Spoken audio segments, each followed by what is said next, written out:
Please welcome to the stage author, educator, and biochemist, Lyle MacWilliam.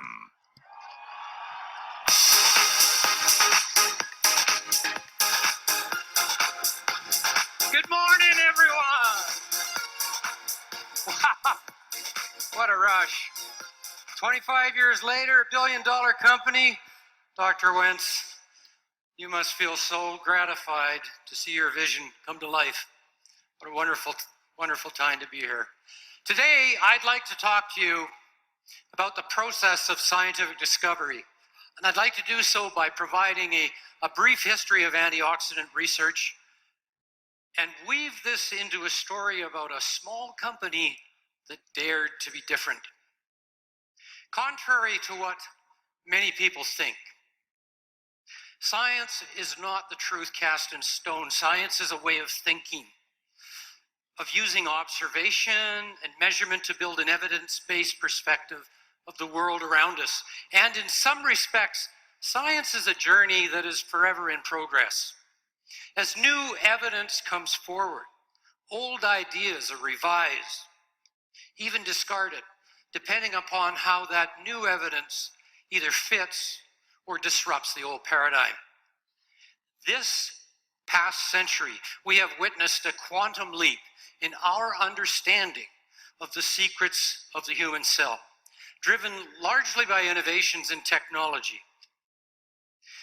From the illumination of the nature of the chemical bond, the prediction of a supercharged species of oxygen by Linus Pauling way back in the 1920s and 30s, to the discovery of the molecular structure of DNA by Francis Crick James Watson, 1953, from the focus on free radical biology in the putative role of biological antioxidants, and during the 1950s and the 60s and 70s, to the mapping of 6 billion base pairs in the human genome in the 1990s. And to the revelation only in the last decade of how microscopic switches inside the cell can prompt it to stimulate a healthy cellular response to oxidative damage, such as nuclear factor kappa beta. We have witnessed so many changes in our understanding of how biology works. It seems that the process of creative chaos, new discoveries continually rewire our scientific thinking. But as Albert Einstein once said, if we knew what we were doing, it really wouldn't be called research, now would it? During the 1950s, for example, Denham Harman was ridiculed for his publishing of the free radical theory of aging. At the time, scientific hubris was that free radicals could not possibly exist in living cells. But by the 1960s, that story had changed. And discussion of how to snuff out these bad dudes called free radicals was taking place. Then in the 1970s and the 1980s, researchers came to understand that free radical generation within the cell was an obligatory function of all living things. And getting rid of all free radicals was now considered a foolish mistake. That's how science progresses. In the early 1990s, a fledgling company in Utah introduced a line of nutritional products that addressed the issue of antioxidants as few others had at the time. Their flagship product offered an innovative bioflavonoid cruciferous extract complex that contained several plant-based compounds, including the common flavonoid quercetin. And not long after that, a Finnish study revealed that diets rich in these similar nutrients had demonstrated a strong protective effect against cell injury. Moreover, this effect didn't come from the common dietary oxidants of the day, vitamin C, vitamin E, beta-carotene. The effect was almost entirely due to a small molecular weight polyphenol found in our fresh fruits and vegetables. That compound was quercetin, a common flavonoid. 1998 saw a new and improved formulation from this growing company that included a mixture of bioflavonoids, quercetin, rutin, hesperidin, along with a number of other compounds that researchers had identified as invoking a strong protective cellular response. This small but growing Utah-based company called itself USANA, True Health. And from the get-go, right from the get-go, it was clearly ahead of the curve, incorporating these novel findings into a steadily improving, evolving product formulation. Just like the science was evolving, so was the formulation. Evolution of USANA's flagship product, the Essentials, continued in 2001, founded on strong epidemiological evidence of the importance of the Mediterranean diet, known to be rich in these polyphenols. In 2002, olive oil, a potent and patented olive extract, further enriched the Essentials formulation, complementing the mixed polyphenols that were added way back in 1998.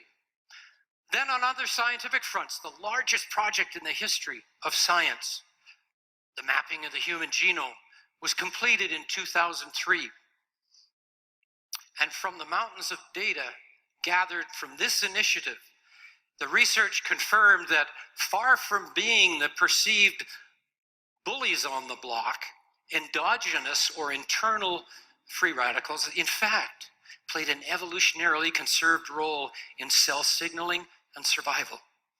Converging lines of evidence also demonstrated that key molecular switches, which first appeared in 1998, appear to regulate the cell's balance of oxidative and reductive forces, called redox balance, through the modification of the expression of genes. This finding opened a line of thought amongst the researchers that biologically relevant antioxidant protection may be operating in an entirely unthought of manner, and that involved a process of communication called cell signaling.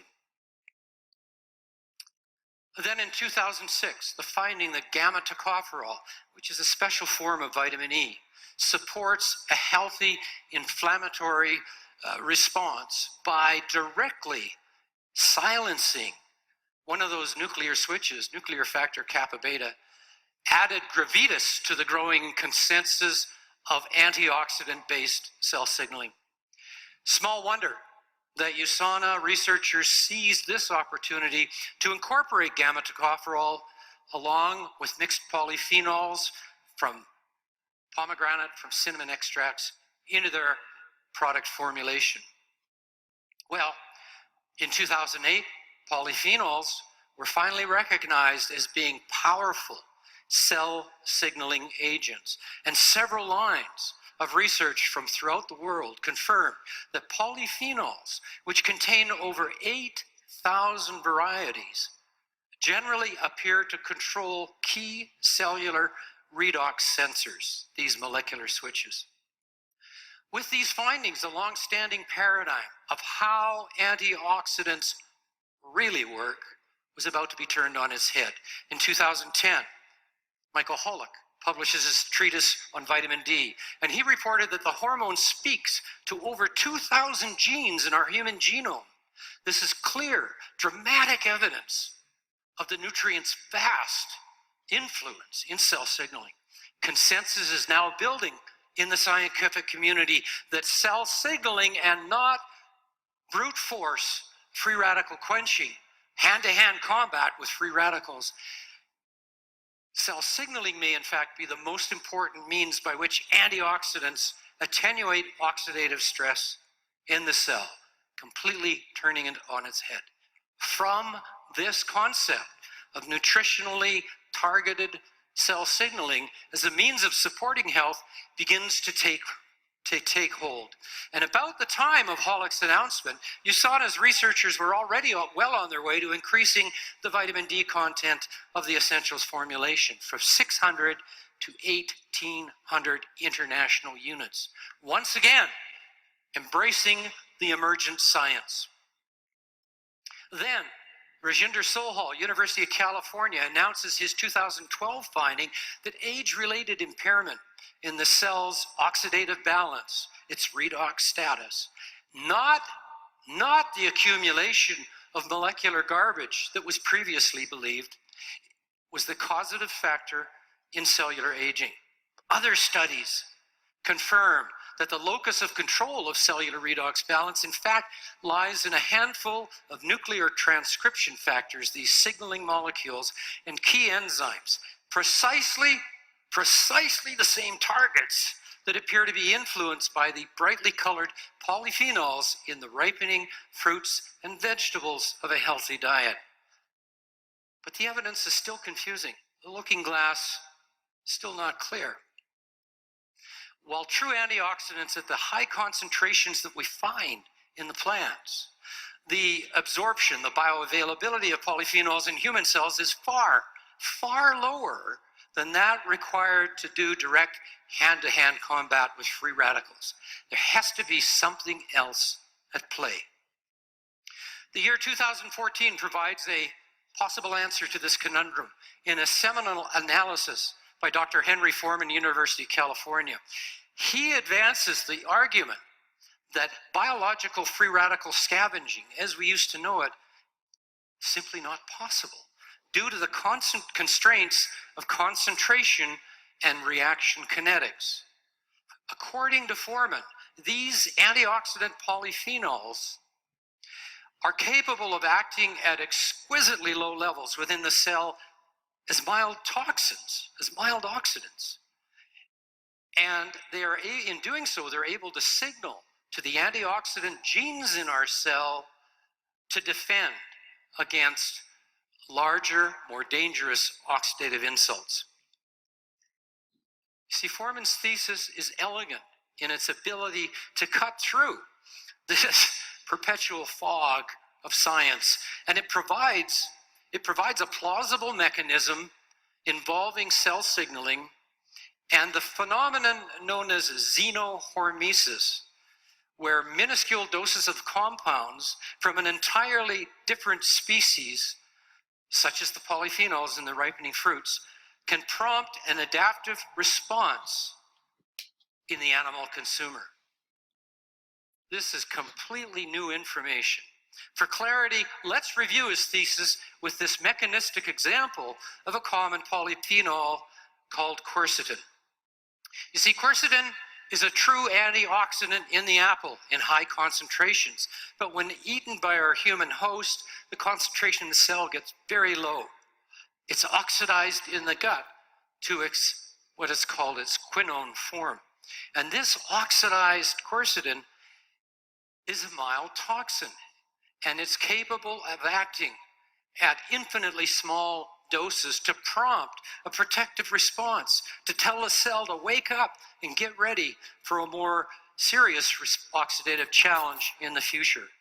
Quercetin quinones cleave nuclear factor NRF2 from its anchoring protein, allowing it to migrate to the nucleus. And within the nucleus, NRF2, I'm not even going to try to pronounce the full name, it stimulates hundreds of other genes that manufacture our own endogenous antioxidant proteins.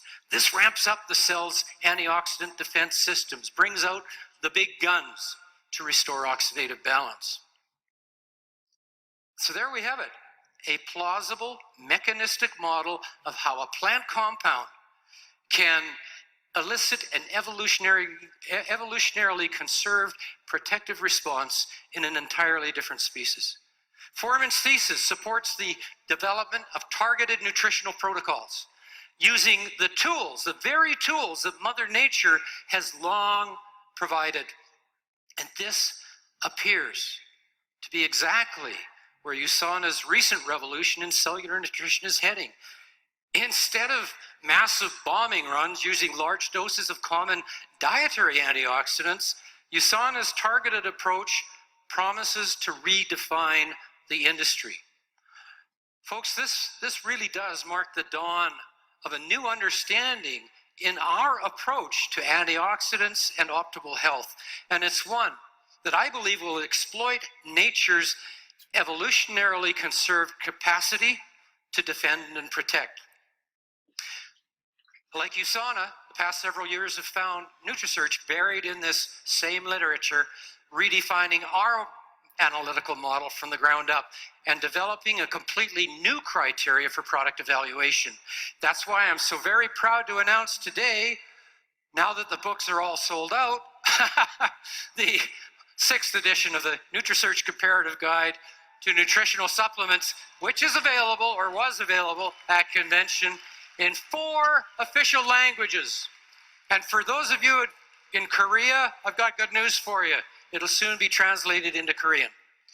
This guide reintroduces the concept of oxidative stress from a completely new angle and helps explain the latest research on how biological antioxidants really work. And after reviewing the latest products in several marketplaces, I can say with confidence that the new Cell Essentials with InCelligence technology is going to revolutionize this industry. Folks, this product is a game changer. The reason is simple. The new plant-based Cell Essentials formulation speaks to the soul of the cell. With selected and recognized signaling compounds, the Cell Essentials formulation is a product that is well ahead of the curve. In our newest edition of the guide, USANA's newly reformulated Cell Essentials is the only product to rate our top-level Platinum Plus recognition in all markets that we have reviewed to date. So congratulations, USANA. Congratulations for staying true to the science and for continuing to illuminate the path to optimal health through quality product and product innovation. Thanks very much. It's been great being with you today. Bye-bye.